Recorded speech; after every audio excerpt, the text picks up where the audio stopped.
Naitwa Engineer Alphonse Bikulamchi, afisa madini mkazi mkoa wa Ruvuma. Mkoa wa Ruvuma ni kati ya mikoa michache ambayo imebarikiwa kuwa na utajiri mkubwa sana wa madini, kuanzia madini ya viwandani, madini ya vito, lakini pia madini maarufu ya makaa ya mawe. Madini haya makaa ya mawe katika mkoa wa Ruvuma yanapatikana katika wilaya mbalimbali. Mkoa wa Ruvuma, tofauti na makaa ya mawe, umekuwa ukifanya vizuri zaidi katika biashara ya vito. Kama mnavyofahamu, wilaya ya Tunduru ni moja ya wilaya ambayo imekuwa na biashara ya vito kwa muda mrefu katika nchi yetu.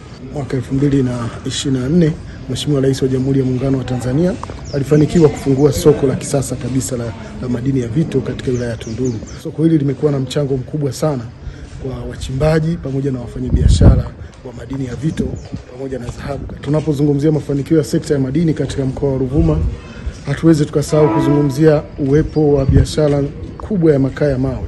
Makaa ya mawe ya Ruvuma ni kati ya makaa ya mawe ambayo yamekuwa na sifa kubwa sana duniani za ubora, kiasi kwamba yanashindana na mataifa mbalimbali duniani katika soko hili la makaa ya mawe duniani. Kwa mwaka 2021-2022, wastani wa uzalishaji wa makaa ya mawe katika mkoa huu wa Ruvuma ilikuwa ni tani milioni 1.5. Kwa sasa wastani wa uzalishaji kwa mwaka unakaribia tani milioni 3. Tunakwenda kwenye tani milioni 3 muda si mrefu.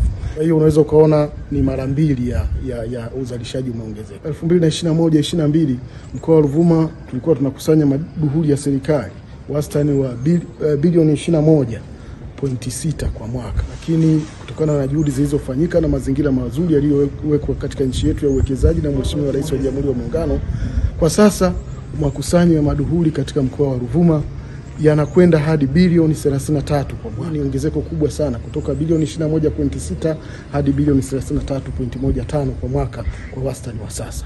Aidha, katika miaka minne ya serikali ya awamu ya 6, ukiweka kwa ujumla wake, lengo ambalo tulikuwa tumewekewa kati ya mwaka 21-22 ukiweka hadi sasa 24-25 ni wastani wa bilioni 92 kwa mwaka, lakini tumeweza kufanikiwa kukusanya zaidi ya bilioni 105, ikiwa ni ufanisi wa makusanyo ya zaidi ya 126%.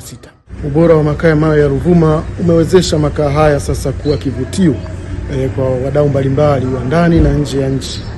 Makaa haya yanauzwa ndani ya nchi kama nilivyosema, katika viwanda vya simenti na viwanda vingine ambavyo vinahitaji nishati hii ya makaa ya mawe. Nchi zote zinazotuzunguka kwa maana ya East Africa, nchi za Kenya, Uganda, DRC, Rwanda, zote zimekuwa zikichukua makaa ya mawe kutoka mkoa wa Ruvuma. Aidha, tunauza nje ya bara la Afrika, kwa maana ya bara la Asia pamoja na Ulaya. Makaa haya yamekuwa ni kivutio kikubwa sana huko duniani.